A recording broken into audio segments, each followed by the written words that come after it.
Hey my friends, welcome to another edition of Mukbang Monday. So this week I'm gonna dive in to a big old plate of spaghetti and meatballs. I wish you guys could be on this side of the camera so you could smell it, but it smells delicious. We got Trader Joe's pizza sauce, which is the pasta sauce we used. We got some meatballs from Trader Joe's. And we even got the spaghetti from Trader Joe's. So it's a very Trader Joe's spaghetti dish here. And I'm ready to dive in. And this week the topic's gonna be going over some questions that you guys had from me. And I mean, there's a lot of questions here, guys. So let me just start answering them and going into it and diving in this plate of spaghetti and meatballs. Nice little glass of wine here too, for all you fellas out there. That's good. All right, guys, let's see what this is all about. Okay, it's fresh. There we go. That's gotta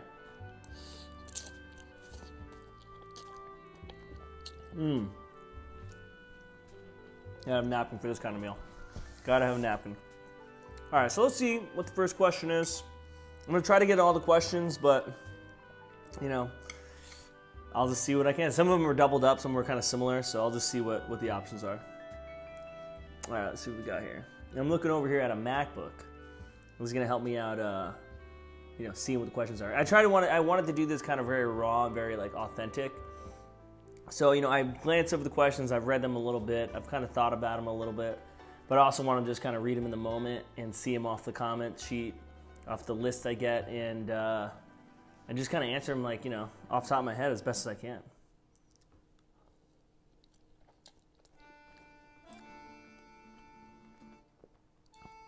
Okay, the first question we got here from RCKTRLW. TRL's in there. Used to love TRL growing up, so I think I don't think that's it, but are there YouTubers you would love to work with for a change? With like Garrett Watts or in his camera buddy. Honestly, I don't know Garrett Watts. I probably should have looked him up, but again, I was just trying to keep it willy-nilly. There are a few YouTubers that I really like and I dig. I love watching the Dress Up Gang, which is like a comedy troupe out here in LA. They just posted a pilot on their channel that I really enjoy. So the Dress Up Gang, check out them. That'd be cool to work with them someday. Some YouTuber companies that have really motivated me is Think Media. They have a really great videos for like, you know, tutorials and camera work and editing and kind of motivating people to do more YouTube channels and do more YouTube videos. But honestly, I'm lucky to work, you know, that Michael and I get along so well, and Jimmy and I get along so well, and my friend Matt. And the other creators that have reached out to me have been, you know, it's nice to kind of collaborate on the same like comedy wavelength. So like Dress Up Gang, I feel like has similar comedy, and Try Guys is really funny, and it'd be nice to work with other comedians like that. So those would be a couple channels that I would like to get into if they would have me. I know you're straight, but have you ever been into guys? Serious question. Well, no, I haven't. You know, it would kind of, if I was ever into guys, it would ruin the whole, you know, straight Paul empire, if you will. I kind of live and die by that brand, so you know, I just it would kill it if people found any otherwise. So no, I haven't been into guys, but maybe you know Ronnie, Bobby, Ricky, and Mike, New Edition. I used to love their music growing up. So if into guys means like liking them, then yes, I was.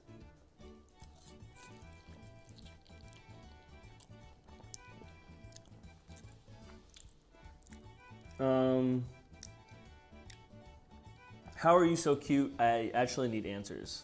Well, I mean, that's kind of you, Arnie. But I don't know. I say I got lucky. My mom is a beautiful woman. My father's a handsome gentleman. And they made me. And I think I'm part kitten deep down. I love cats, so I think I'm deep down I'm part kitten.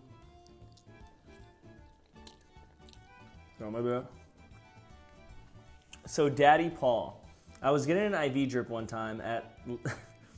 So Daddy Paul, I was getting an IV drip one time at Cienega Med Spa and saw Michael Henry walking past a shop and tried to run out, but my arm was still attached to the IV line. He was heading south on La Cienega toward the Beverly Mall. My question is, where was he heading? By the way, this was 4 years ago.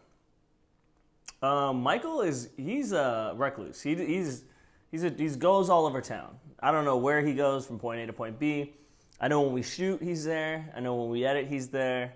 I know that when he's writing, he's writing. Other than that, you get that guy on a Friday, Saturday night. Where he was heading that day, I mean, my guess is probably Subway. He loves Subway, so. Clicked for a tank top, Paul, not gonna lie. Well, that's actually one of my only tank tops, so let me know if I should get more. Apparently, 36 people liked that and said that they also clicked just because I was in a tank top. So maybe I should just do every video in a tank top because I don't get 36 likes on every comment or every video. So maybe I should just get just try that and just wear a tank top every video. Maybe. I feel like this food's gonna make me real sleepy here, but it's okay. It's nighttime here, so after this, I might just go to bed. I gotta edit this, but there's not much editing. I'm just talking to the camera.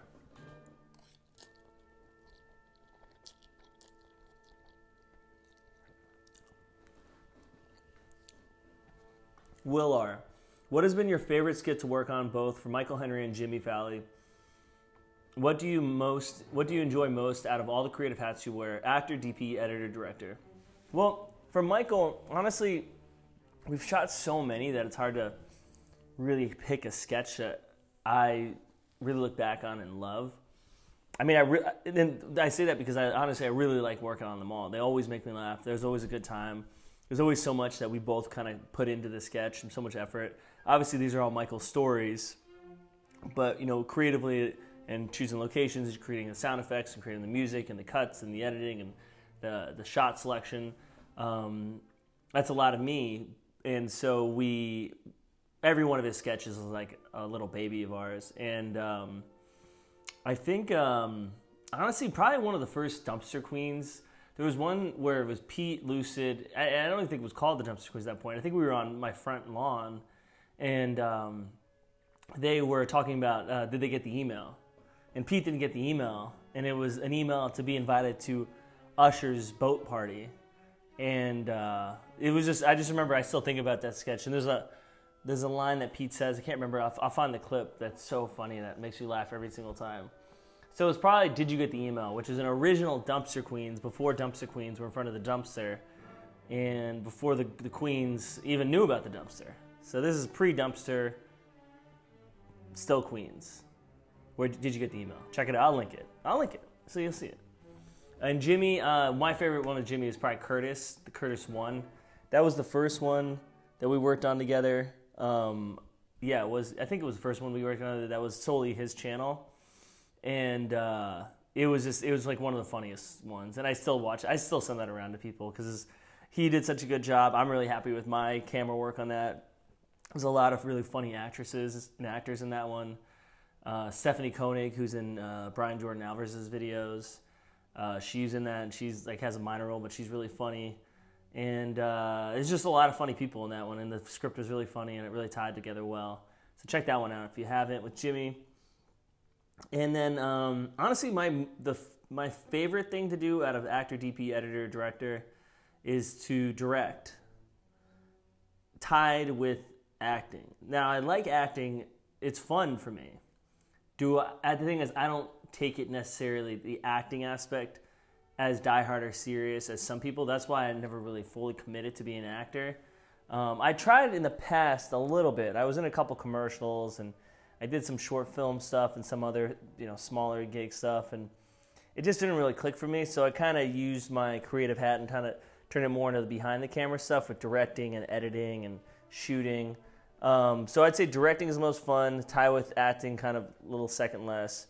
And then editing is, I'd say, the most tedious thing, but it is still very fun. I like editing a lot. and I feel like I'm good at editing, but it's very tedious and time consuming.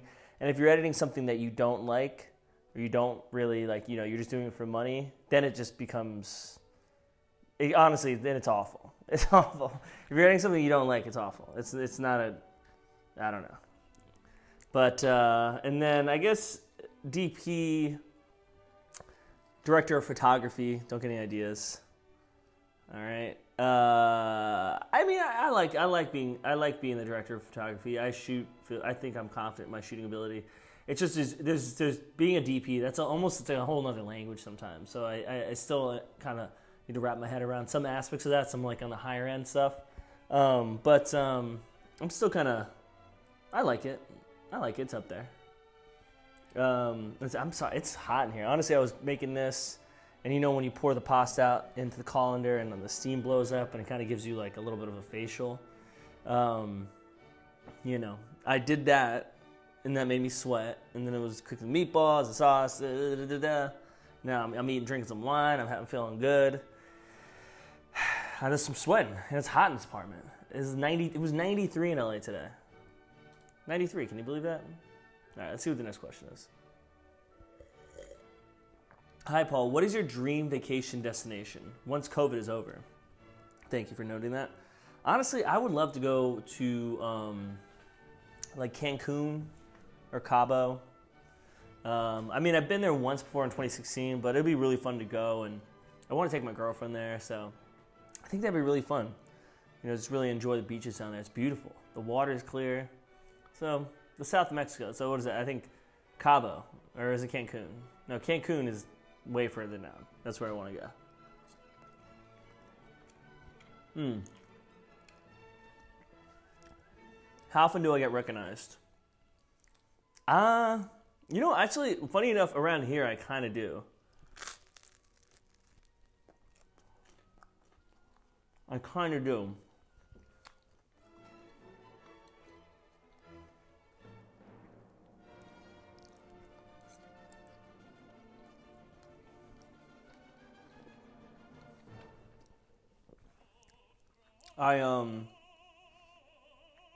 At the grocery markets around here, sometimes people come up to me and they'll be like, "Hey, Straight Paul," or, actually the funniest story with that is I was working American Ninja Warrior, which is a show on NBC. I was working for the company that fills the audiences for the TV show because we have like thousands of people that come to that show, and it was in Minnesota, and I was checking people in, talking to people, letting people know what's going on. And someone comes up to me and is like, "Hey, you fingered Will." And I'm like, "Excuse me?" I literally had no idea. I was, working another job. I wasn't in that mindset. I was like, "What are you talking about?" And then he's like, "In Michael Henry's videos, you fingered Will because it was his birthday." And I was like, "Oh, the episode where you think your straight friend is gay, and I fingered Will, and I did it because it was his birthday." Wow. And I was like, "That's crazy that you remember that." And he was so nice and so cool. And that was in the random Minnesota. And that was in 2017. So, or 2018, I think, yeah. And at that point, I was like, all right, these videos are doing pretty well. And I think Michael only had like 50,000 subscribers at that point, which is still a lot. But he wasn't, huge as he is right now. So I always thought that was pretty cool and pretty funny that he recognized me from the videos in Minnesota, of all places. So, I do get recognized around West Hollywood, not as often as you would think. I mean, there's a lot of other YouTubers out here that are very popular. I don't even consider myself that high yet. But, someday I'll be going down, getting my local donut, getting my food for the next mukbang, and everyone will be asking for my picture with a meatball next to my head. Okay. I plan to move out to LA after the pandemic. What's the best way to network and make connections with fellow creatives? Well, that's a good question. I honestly, when I moved out to LA when I was 25, I went to a lot of. There was actually this website called Digital LA where they had film and TV meetups. I would go to those film and TV meetups and I would try to meet other writers, creatives, directors. I took improv classes. Through the improv classes, I met other writers, directors, actors. I took a directing class at UCLA Extension. So I'd say, just try to immerse yourself into other classes, other ways to meet people, drinks at bars, and not drinks at bars, but at like little social gatherings where it's like a meetup group. So I did do some of that. How else? Let's see. I signed up for, honestly, at work. At work, I would ask people, on lunch breaks, like if they're into creative world and into creating, content. There was, early on, a lot of the people that I worked with, that I shot sketches with or shot sketches for, were other coworkers. So so that's how I started kind of collaborating more with other creatives and other people in the world, and that is where I actually met through shooting those sketches with coworkers. I made a couple sketches, and that's kind of how inadvertently I met Michael, because I posted one of those sketches on a forum, on a Facebook comedy forum, and that's how he reached out to me, knowing that I shoot and edit. So I mean, if I didn't do all those X, Y, and Z to get to meeting a coworker and shooting with them, then maybe I would have met Michael. So I think it's like, you just got to put yourself out there, immerse yourself into classes, groups. Don't be shy. Let people know what you want to do. Tell people, hey, I want to be an actor. Hey, I want to shoot. Hey, I want to do this. And you might have to do things that are free to start. You may have to kind of put yourself out there, and it's going to be awkward. It's going to be really weird sometimes, but the more you put yourself out there, the more an opportunity will present itself. Just be a yes man. I'd say the power of yes, like that Jim Carrey movie. Has there ever been a time on set where you or someone else couldn't keep together? The Dumpster Queens seemed like it would be especially hard not to break. The Dumpster Queens are always really funny. I mean, those ones, it's like, I think that's where that happens, where they just kind of go off, and I don't know where it goes. I don't know where. And that's honestly, it's funny because it makes it really fun to edit, but it makes it also really hard because it gets a lot of improv.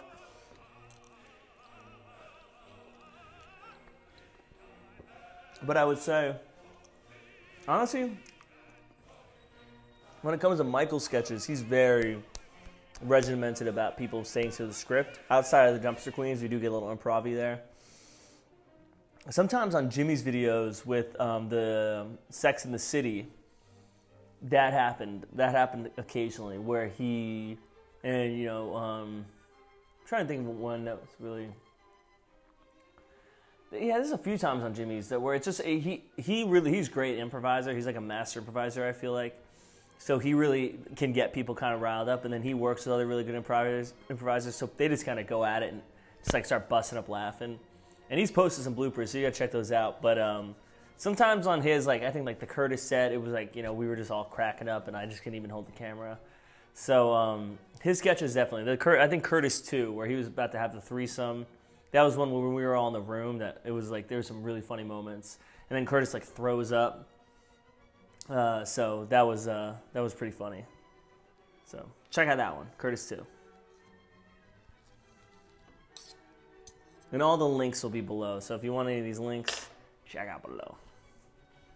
Let's see. I'm still sweating. That's okay.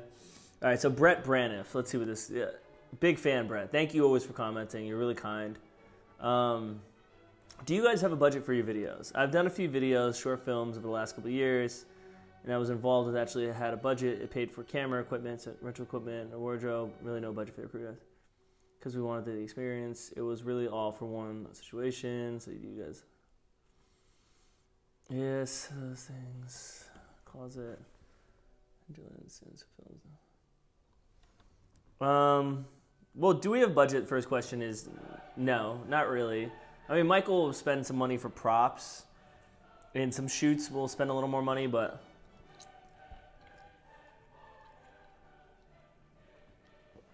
not really. We try to just do everything really low-key and cheap. At least with these videos.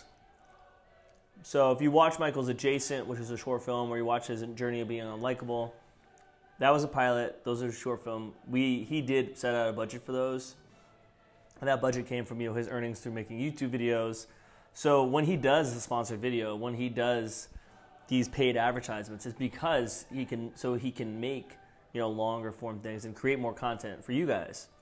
So I do see sometimes like on some of his sponsored videos where people are like, oh, I don't want to watch it because it's paid, or I don't want to watch it because it's sponsored. It's like, I mean, he's trying to do that to make sure that he can create even higher, like level up content.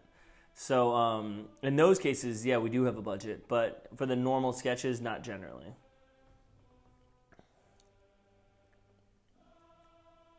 So you guys do the same thing, or does everyone have managers, talents, fees? I mean, it depends. I mean, I've worked with people that every single sketch they shoot, they want to spend like $500 or $600 for the sketch. And so, we get, food for everybody. We get a breakfast for everybody. They get like the highest quality camera equipment. They get all the lights and rent all the lights for just like a sketch. So it depends on the person, and depends on the producer, and depends on the creative that you're working with and what they really want. But I think since Michael's stuff is very heavily scripted and very dialogue heavy, and the timing of the jokes is what's important. It's not necessarily the location. It's not necessarily where the people are at. It's more the personalities, the way delivery, the editing, the timing of how they're saying the lines. All those aspects are what's more important than like the location or the way it necessarily looks. I think the sketches always look really great. But I mean, if we shot all these sketches with an iPhone, I think they would be still just as funny. How comfortable do you feel dealing with LGBTQ plus discussions? You're often used as a straight guy in Michael's videos, so I wonder what's your take on that. How did you meet Michael? Do you live out of editing these shorts, or do you have a day job? Well, honestly, I feel very comfortable being around LGBTQ plus discussions. I have a lot of gay friends, obviously. I grew up a lot of gay friends. I mean, there's a lot of aspects that Michael discusses that he sends me the script and I don't really get the references. But I mean, he isn't like shy about telling me the references or what they actually allude to. And at the end of the day, there's a kind of a formula to the sketches and the formula to the comedy that he's delivering. So I get the comedy, but then sometimes I'm missing, the references or the point of the sketch. And then he just delivers it to me. How'd you meet Michael? Michael and I met through a Facebook comedy group. And he saw me post a video. Sorry, I'm like really dripping sweat. I'm actually kind of a sweaty guy actually too. But we did a video. I posted a video on Facebook. And he liked it. And he was like, hey, do you shoot and edit? And then the first sketch we worked on was a sketch about anal sex. So actually, we talked about that in one of the outtakes videos that I did with him. So that was one of the first ones we did with each other. Do I live off editing shorts for different creators, or do you have a day job? I do partially live off making these. I get paid, obviously, when I shoot Michael's and Jimmy's and other people. But I also have a day job as well. I work for a company that fills audiences for TV shows. So that's been good. I mean, you get a lot of big opportunity to travel with that. But the nice thing about the last year is I've had a lot of time off because, unfortunately, that job didn't exist because we couldn't bring audiences to TV shows. So this last year is what allowed me to kind of create this channel and start building a YouTube following of my own. And obviously, without Michael or Jimmy's help or Matt Jones's help, this wouldn't be possible because, a lot of people watching this are probably fans of theirs that came over. But, I appreciate all of you, and I hope that I can kind of garner my own following from doing all these videos and doing all these, behind-the-scenes type videos. So hopefully you guys have been liking what I'm doing, and hopefully I can kind of turn this into more my day job rather than going back working in the field. Because the more I work in the field, the less time I have to create, the less time I have to make Michael's videos, and less time for Jimmy's videos, and it's a crazy cycle. It's a crazy cycle. I gotta eat more of this. That's what my problem is here.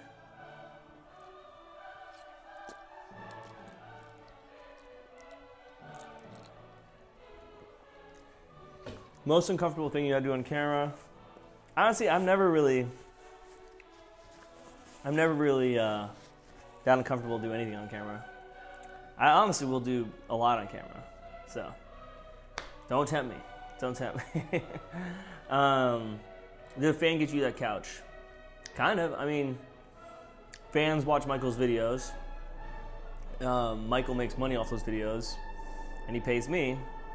So kind of, yeah. I mean, this couch definitely, I earned money through this couch to, yeah. So, thank you, fans. P.S. Living for your dad look in this video. Thank you, I appreciate that. How do you look so good in a mustache? Well, I don't know. I just always liked the mustache. I liked, who's the guy in the 80s? Magnum P.I.?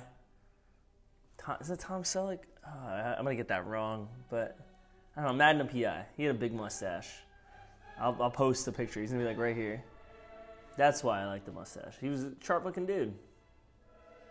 How do you small YouTubers pay for rent? How does Michael pay for rent? Creative life looks like a struggle. It is. It is a struggle.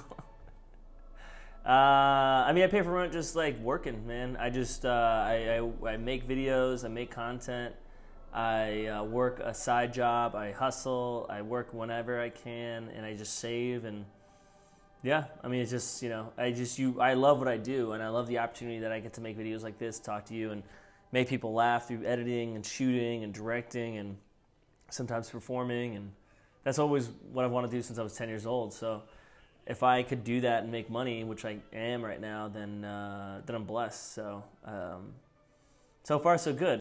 I have only one question. Where's my shout out for finding your spelling mistake? Oh, James Duffett. So you found the spelling mistake. Let's get the balloons up here. This is to James Duffett. James, you the man. You found the spelling mistake in my Aaron short film video, and I appreciate that. That was a little hint I gave you in the comments, and you found it, and you did it. So you will be getting a Domino's gift card in the next 12 to 18 months. Look out for it. How awkward is it to shoot in WeHo? It's not awkward to shoot in WeHo. It's pretty great. It's pretty great, actually. It's a really cool environment, cool people. I love it. Loving the mustache. Dad bod. Oh, well, you know, I'm not a dad yet. Everyone keeps telling me, but I guess I have the bod of one, so that's good. What are the best microphones you use when filming outdoors? Are there inexpensive wireless Bluetooth ones? It's funny you ask that. One I'm wearing right now is a Bluetooth wireless microphone that connects right to my phone, my iPhone. And I'm actually going to do a tutorial video on this phone, or on this mic. Like this week I'm going to post one. So look out for that. This is the Saramonic Blink 500 B4. And it's a great mic. And it's really good for shooting outside. And you'll see that in the video that I'm going to post later this week. And yeah, that's a good mic. And then the Sennheiser, you know, I'm actually going to link you to a video. I'll link the video, I'll link the video down below in the info, because I think I'll be out of cards at this point. And you could look down there. I did a sound video where I went over all the mic options that I use and some of the ones that are good for outside. So check out that video. Really like the porn stash thingy.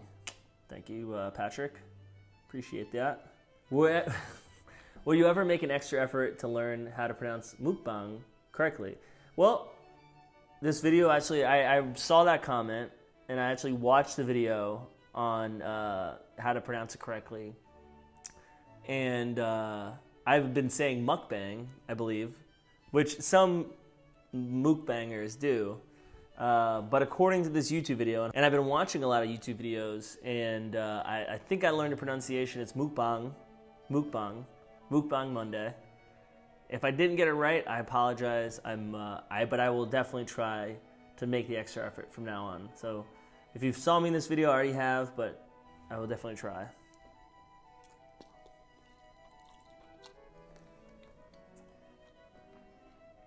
How's your experience in LA? I love it, man. LA is the best. You hear about some stories on different podcasts or networks where they're like, LA's dead. Hey, man, I think LA is a bit bigger and better than ever.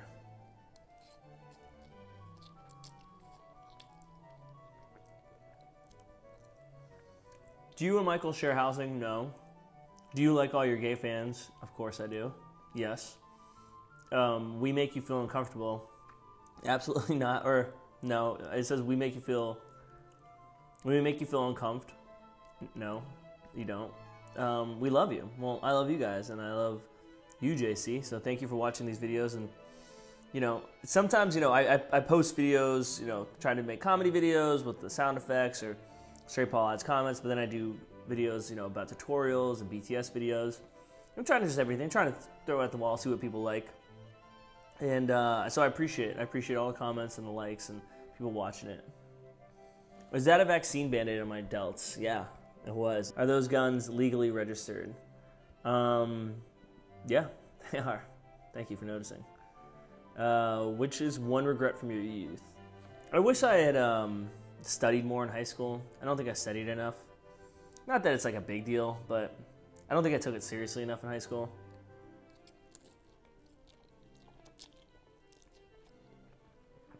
Which I think ultimately affected some of my grades and some of my efforts later on. But what are you gonna do, you know? So yeah, tried harder in high school. Oh my God, Straight Paul became his Daddy Paul. Okay, thank you. On a scale from 1 to 10, how popular do you think? Do you think you'd be among the gay bottom mafia?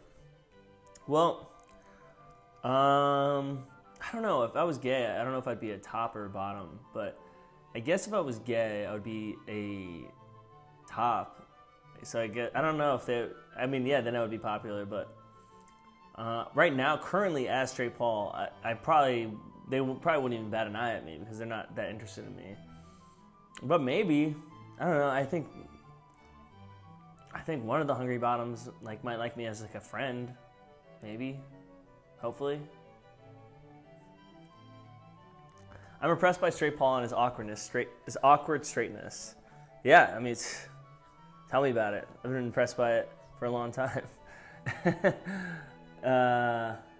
What hobbies do I enjoy outside of work? I enjoy basketball. I enjoy photography.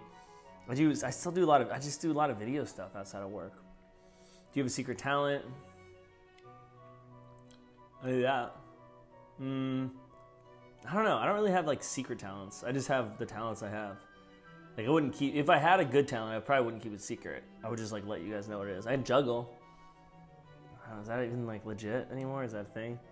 My girlfriend and I have been together. Yeah, we are very cute together. Thank you. We've been together for about 2.5 years. We keep the mustache. Yeah, for now. Yeah, for sure. Did you always envision yourself doing what you do now? Yeah, I did actually. When I was 10, I wanted to do something in the comedy, performing, shooting, creating world. So, I kind of did. How does it feel to get so much attention from gay men? Well, it's flattering, honestly. I mean, I never got attention from anybody until I was in my mid-20s. So the fact that I am getting attention is awesome. And it doesn't. I don't really care if it's gay men or that doesn't bother me. So. I don't really understand how sometimes that does bother straight guys, but I mean, I'm flattered. The fact that anybody's interested in what we're doing it's always gonna be flattering to me.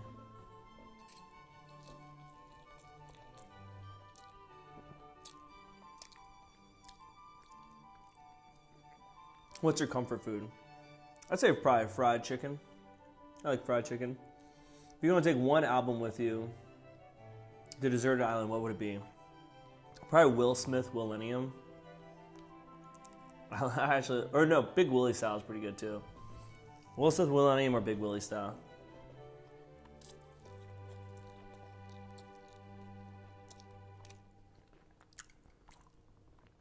And then the last question: what helps you push through?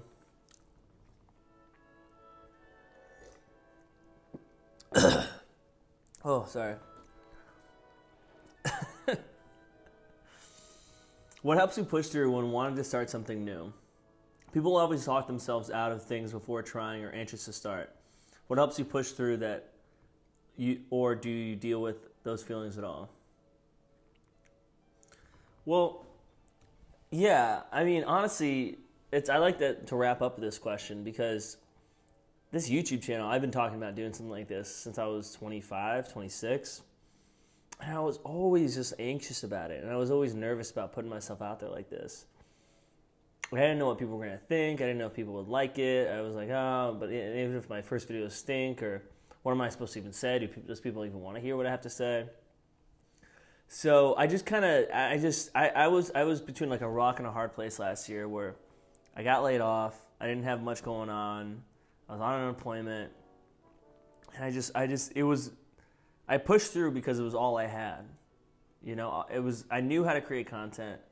and I know how to create content. And I was like, well, this is an avenue, and even if, I get 1,000 subscribers, and that's cool. Like, that's something, it's an outlet for me. It's an outlet to talk to people. It's an outlet to create. It's not an outlet for me to get better at the things that I already want to do anyways.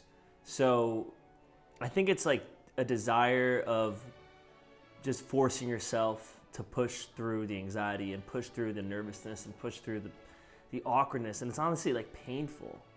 It hurts sometimes. There's sometimes where I make these videos and I'm like, what am I even doing? I'm talking to the camera, I'm eating spaghetti, and I don't know, people might look at this and be like, this stinks. You didn't even eat the spaghetti. But I don't know, you gotta kind of just go through that, and like hopefully people like what you're putting out there. God, this thing's... And I think that goes for everything too. I mean, if you're starting school, if you're starting a new career, a new life with a new person, you just gotta kind of give it your all and really hope that what you put into it, you get out of it. And if you really believe in yourself and you believe in what you're putting the effort out there, then you won't get disappointed, I don't think. Because if you're putting all that effort out there, then I don't think you'll get disappointed in the long run.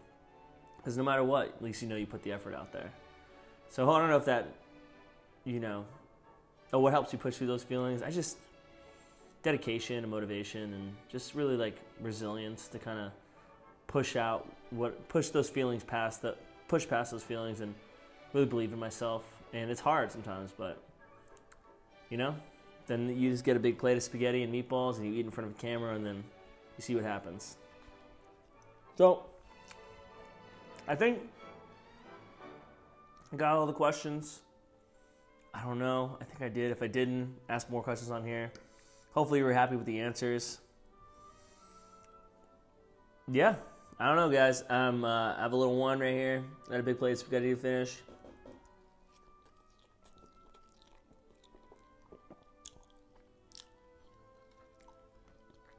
All you true mukbangers out there probably look at this and they're like, wow, this guy barely finished that pasta. But I'm telling you, man, I'm going to finish this pasta.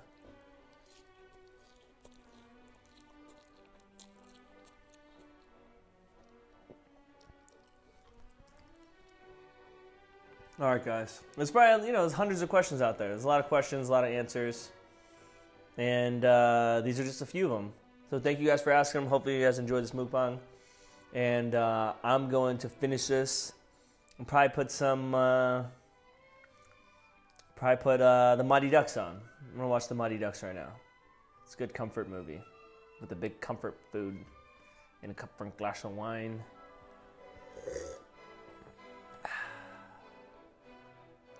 Thanks, guys. Thanks for watching. Ugh.